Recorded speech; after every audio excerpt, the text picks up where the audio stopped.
I welcome you all to this session where we will be discussing regarding superconductors. Okay, before that, I want to introduce myself. So, I am myself Dr. Manjunath C, Associate Professor, Department of Physics, Sri Siddhartha Institute of Technology. So, in this session, as we said, we will be discussing regarding superconductors. So, before going to this topic, I just want to give a brief introduction regarding what is the importance of this superconductor or why we need this superconductor. So here, if you look here, so in this, this is a circuit where the bulb is connected to a battery. This is a wire. So let us assume that this wire is made up of copper, which is a normal conductor. So if we connect this conductor to this wire, to this battery, as soon as this battery is connected, straight away the current flows through the circuit. As a result, the light glows. Okay, so this light will be glowing unless and until this battery is on. Say assume in any case, if we remove this battery, and if this is short circuited, automatically, since there is no power supply, this light goes off. So this is the characteristics in case of your normal conductors. So the reason is that this conductor have some resistance because of which as soon as the power supply is taken out, so the electrons which are flowing will be blocked by the resistance of this material. Similarly, if we take the second picture where the same circuit setup is here, but here this is made of conductors, this wire, and here we will assume that this wire to be made up of superconductors. Okay, same example, we are replacing this wire which was made up of conductors earlier, we are replacing this by a superconducting wire, and we will connect a power supply, and as soon as we switch on the power supply, similar to the earlier case, so the current flows through this superconductor. As a result, the bulb glows similar to the earlier case. Okay. After that, what we had done is that we had removed this battery similar to the earlier case, and we have short circuited this one. In this case, what happens is, since these superconductors, so these have zero resistance, that means so there is no opposition offered for the flow of electrons in superconductors. So earlier case, when it was short circuited, when the battery was removed and it was short circuited, so since there was no electrons because of the resistance, no flow of electrons, the light went off. But here, since the resistance of our superconductors is zero, so there is nothing to block the free flow of electrons, and when this battery is removed and is short circuited, automatically what happens, since this doesn't have any resistance, so these electrons will be continuously flowing for infinite time. As a result, since the electrons are flowing, that itself means so there is a current in the circuit. Because of this current, this bulb will be continuously flowing for infinite time. Okay, so this is the use of the superconductors over the conductors. In the conductors, what happens is, so if you want to make that light glow, you need to supply a battery, and there should be a continuous supply of power. But on the other hand, if we replace the same conductor by a wire made of superconductors, same experiment, same power supply. So here what happens, you want to supply the power for the bulb to glow, but after this, even though you remove this power supply, what happens, and short circuit the circuit, since this doesn't have any resistance, the current flows continuously without any stoppage, and hence this light glows for infinite time. So the use of the superconductors, as you know, is since this doesn't need any power for it to glow for any number of time, so here we can save a more amount of energy, but in case of normal conductors, so you need to supply energy continuously for the long amount of time. So to what amount of time that you need the light to go. So, this is the importance of the superconductors over the normal conductors. Now, coming back to this particular diagram, just I want to explain what happens, means under what circumstances the material gets converted to a superconductor. So, the important thing is the temperature part. So, if you want to convert any material to a superconductor, the main thing is that you need to lower the temperature. So, as the temperature goes on decreases, and when that temperature reaches some particular value, automatically your conductor becomes a normal conductor. So, that the same thing has been explained in this particular diagram, where we have taken temperature along x-axis and the resistivity along the y-axis. So, this curve shows how the variation of resistivity changes with respect to temperature. So, if we look at this particular point, so this is the y-axis, means this implies at this particular point the resistivity is very, very high and corresponding temperature is somewhere here. This implies, so the temperature is more, similarly the resistivity is also more. Okay, so now in this case, so what we can see is, so as the temperature goes on decreases, simultaneously if you observe the resistivity, it is also it is also decreasing, and this phenomena will be satisfied. Okay, you can see here, so this curve is going on decreasing, implying that the resistivity is increasing with the decrease in temperature.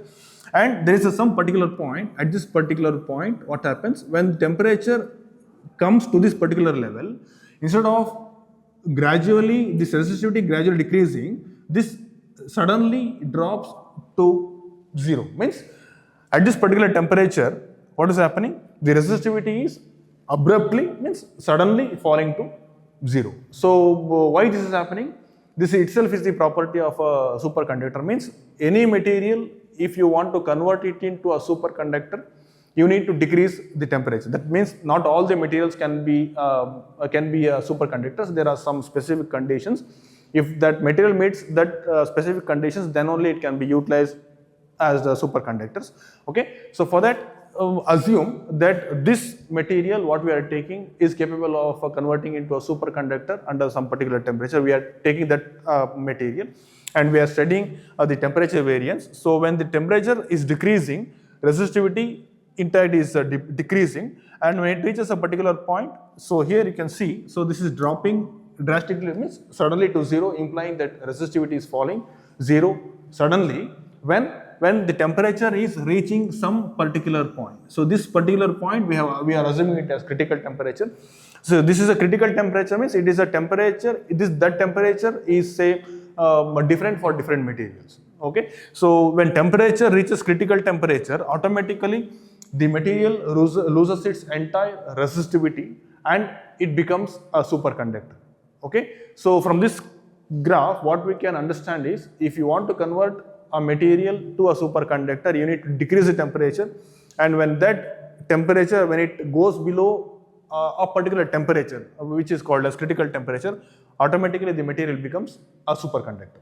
Okay, so this slides explains, say what happens if you take conductor and what happens if you take superconductors, which of them is more efficient. Of course, the superconductors are more efficient, and here we are discussing the variation of temperature and resistivity. So means what happens when the temperature lowers, and when it goes below some particular temperature, it can be a superconductor. So this is regarding some basics. In the previous slide, so we discussed regarding the conductors, superconductors, so how the superconductors are beneficial and when the material will convert into a superconductor. So in that, the thing that we discussed was, so it is something called as T, where your T is your temperature and Tc is critical temperature. So this we discussed this. So when this particular temperature is attained, any material after decreasing temperature, when it attains the temperature below critical temperature, automatically the material, the resistivity or the resistance of a material becomes 0. So such materials are called as superconductors. So when the resistivity or resistance becomes 0, it is quite obvious that the resistance offered for this current will be 0. Means, so for the current flows, so the resistivity offered for the flow of current, will be 0. So if we combine what we have discussed earlier in order to give the definition for superconductor, so how you can define means, so any material if that offers 0 resistance for the flow of current or for the flow of electrons, when temperature goes below a particular temperature called as critical temperature, then they can be termed as superconductors. So these are your superconductors. Okay, so now we have looked into the difference between the superconductors, then the temperature resistance curve, and by studying all that, we reached a part where we explained what are superconductors. Okay, and superconductivity means any material that obeys this phenomena can be called as a superconducting material, or the phenomenon itself is called as superconductivity. So now next we will be going through the next topic where we will be explaining the phenomena behind how the electrons actually move in a superconductor. So the thing is that, so the general theory called as the classical theory was used to explain the phenomena how the electrons used to flow in superconductors, but when they used the classical theory, so they couldn't explain the phenomena behind the flow of electrons in superconductors. So because this failed, so then recently some scientists by three different scientists by named Bardeen. So I will write down that Bardeen. So this is one among three is the first one, Bardeen, Cooper, Schrieffer. So these are the three scientists who basically explained the theory of how the electrons flows in a superconductor, and they explained based on the quantum mechanics. But the earlier, as I told, since the people were using classical mechanics for the explanation of the theory how the electron flows, since that failed, these three scientists, so they came up with their own theory by assuming the quantum mechanical assumptions. So using that, they explained the phenomena and they were successful in explaining that theory. So here I try to explain this theory, how this actually works and how it actually explains the flow of electrons in any given superconductor. So here the thing what we need to remember, the basic things what we need to remember here is, it is respect to scattering. So scattering.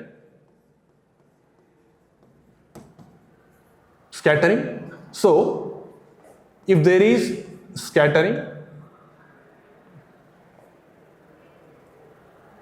and resistance,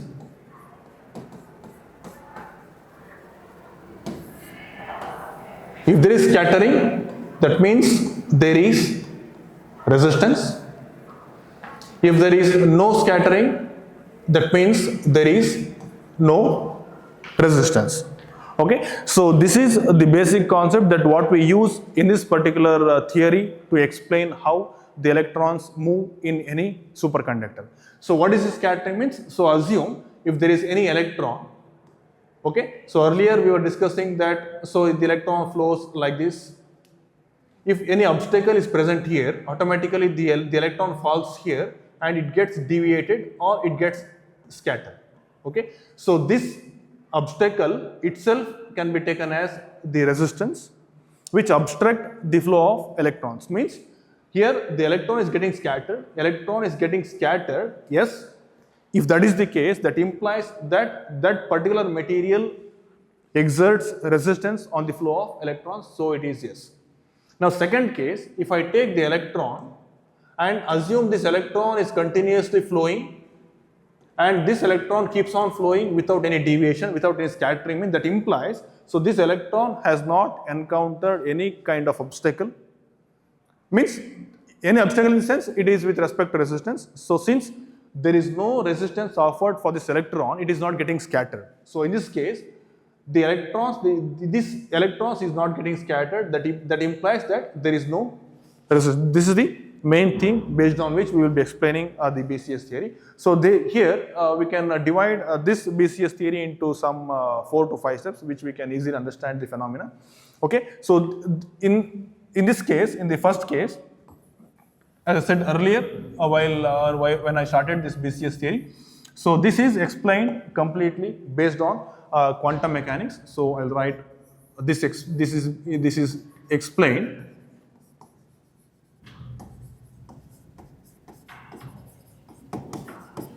explained based on the quantum mechanical phenomena. So here the first step what they explained was, so they assumed that the electrons, so they are your negatively charged particles in any material. So there will be some bonds when the electrons comes out, so that bonds will become ions, say positive ions. So this, I will take this as a positive ion where this will be bounded to in the given system. So this can be called as a positive ion. So generally electrons, what happens, electrons are the negatively charged particles, they will always be attracted towards the positive charged particles. Same thing happens here. So this electron, assume that it is traveling like this, so it is traveling like this, and until this point, so there is no scattering implies, so this electron doesn't have not encountered any resistance, but when once it falls on this particular comes in contact with this particular positive ion, automatically there will be a collision. So after collision, automatically this electron gets scattered.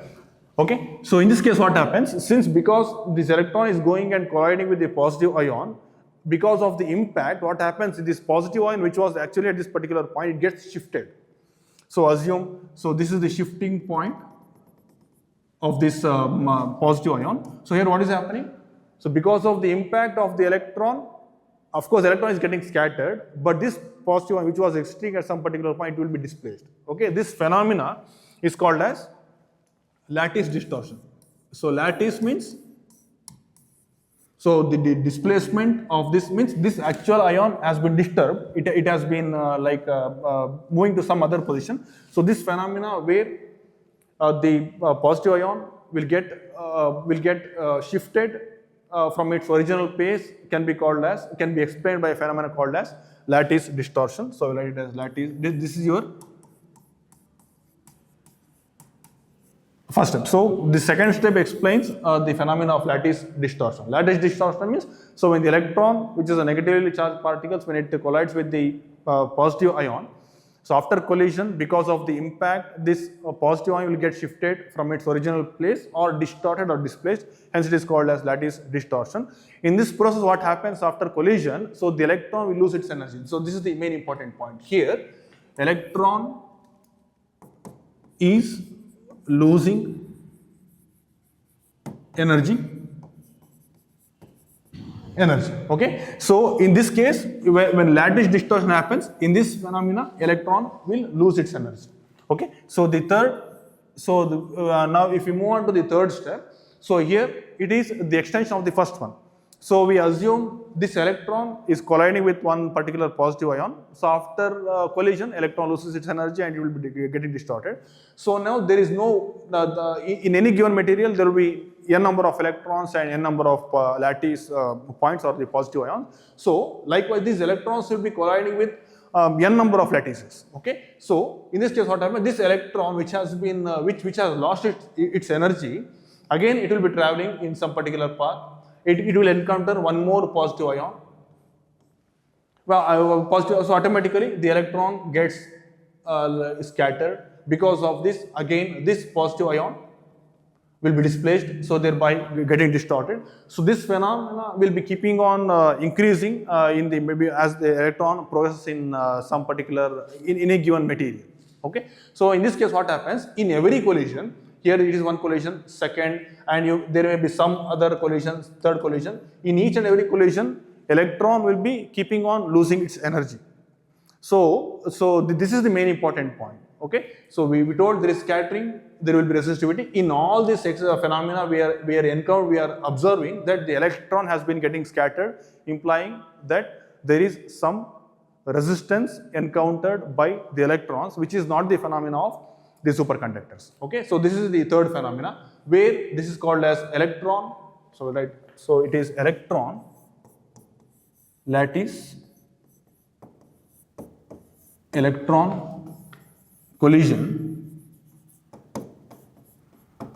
through phonon field.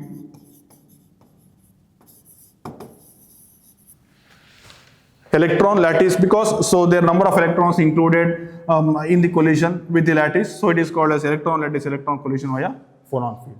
Okay. So in this process, so electrons will be keeping on losing their energy in different collisions. So now, so the previous section we discussed that how your superconductors are dependent on temperature. Decrease in temperature, automatically the material converts to superconductor at some particular temperature called as critical temperature. So we need to remember this one before going to next step. So now the fourth one is, so electron in every collision will be keeping on losing its energy, and as the temperature goes on decreases, okay, so the energy lost by the electrons will be so high that generally speaking, electrons and electrons when they come together, so the basic phenomena is electron and the electron when they come together, the basic phenomena is that they should repel each other. That is the actual phenomena. But here, since the electron is losing its energy in every collision, and as the temperature goes on decreases, so these electrons come closer to each other. Instead of repelling, the energy will be so low that instead of repelling, they start attracting each other to form a pair, and this pair is called as the Cooper pair. So this is these pairs are named after one of the scientists. So Cooper pair. So what are Cooper pairs means? So these are the electrons where two electrons, so they join together to form a pair called as Cooper pair.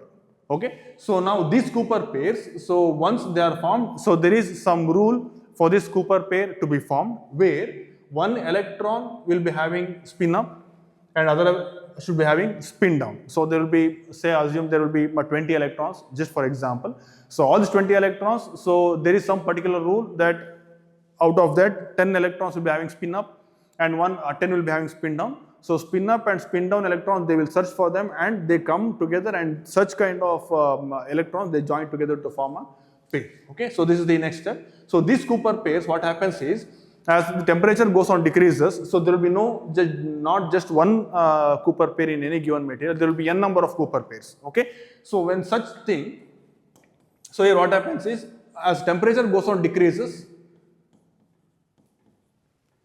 these Cooper pairs, so they join together. So this is one Cooper pair, this is the other one, third, fourth. So these are your Cooper pairs. So all these Cooper pairs, so when we decrease in temperature, all those Cooper pairs will join together one after the other to form a bunch of Cooper pairs, such that so these electrons, so these Cooper pairs will be very, very large. So as per one of the theory, it says there will be million number of Cooper pairs formed in any given material, such material. Okay, so in this case, so earlier we were speaking about a single electron going and hitting a lattice, and then it was getting scattered. So there was only one electron. But in this case, now we are having a group of Cooper pairs, which is nothing but the group of electrons which are joined together to form a bunch of Cooper pairs, or the large cloud of Cooper pairs. Okay, so as per the theory I said earlier, so these Cooper pairs may be around 10 power 6, means it is around 1 million pairs. Any given material there is a possibility that in any material, so 1 million Cooper pairs can be formed in a given material. When one such, so earlier we were speaking about 1 electrons, now we are having 1 million electrons which are joined together to form a group of pairs or a bunch of electrons. Now, so now when such electrons, earlier we assumed only 1 electron like this. Now we are having a group of electrons. So we told that the number is around 10 power 6 pairs. Earlier only 1. Now why it has been joined? It is only because of the decrease in temperature as well as the decrease in energy of the electrons. When such electrons move in simultaneously together and assume, so there is a positive ion which is placed in any given material. So this earlier this electron was scattering. Now because of the huge mass of this electron, when it goes and hits this positive ion, instead of this electrons getting scattered, this positive ion itself will be scattered. As a result, this electron, which, so after impact, earlier electron was scattering, but here because of the huge mass of the electron, this lattice itself will be displacing, and this electron will be, this cloud of electrons will be going in one single path without undergoing any scattering. So this is the phenomena. So that's why the earlier when we were discussing, we wrote if there is a scattering, then there is a resistance. So single electron, it was colliding, it was scattering, implying that this electron is experiencing the resistance. So next, what we assume? So we assume a big pair of electrons, a bunch of electrons, and this bunch of electrons, when they collide with, they interact with the positive ion, instead of the electrons getting scattered, the positive ion itself will be scattered. In this phenomenon, what is happening? So the electrons are not encountering any scattering, implying that no scattering itself implies that there is no resistance encountered by the electrons. So these are the steps. So now by using this Cooper BCS theory, so it is a main theory to explain how the electrons move in a superconductor, as we said earlier. So this is the phenomena. So where the first one, so electron colliding with a positive lattice getting scattered.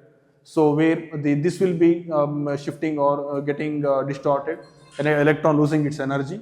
Further, more number of electrons will be colliding with the lattice, so thereby losing the energy, the electron losing their energy. When such energy, when such electrons, when they move in a material, so they will join together, they will lose their repulsive property and they will attract to form a Cooper pair.